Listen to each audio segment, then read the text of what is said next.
He saw chocolate crumbs at the corner of the woman's mouth and immediately knew she was Russian. Добрый день. The woman looked surprised. She did not understand how he could know. The reason was simple. The man had seen half a chocolate bar in her bag. It was a Russian brand. When the woman learned the truth, she blushed and smiled. The man spoke again and wished her good luck for her evening performance. The woman was surprised once more. Clearly, he had guessed correctly again. This time, the truth was that the woman's fingers had wide marks and her chin showed no impressions. She must have played the cello. The woman admired the man's intelligence. Without a doubt, she was deeply attracted to him. If he asked her out, she would not refuse. But he did not speak. The subway arrived at the station. The woman stood to get off, then suddenly stopped. She turned back and asked if the man was interested in watching her performance. After that, perhaps they could get closer. The man stood and gave his answer. I would love to. Then, disaster struck.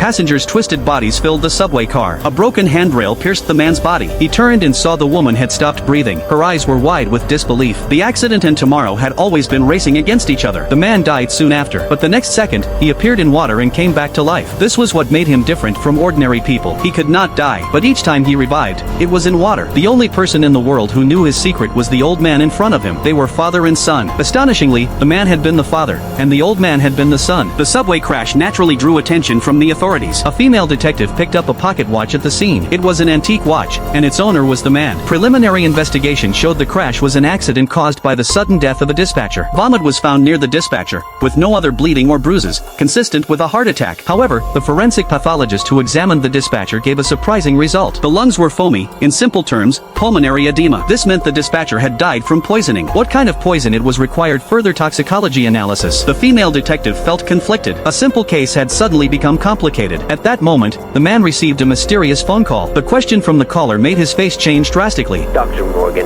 how did you survive that subway crash?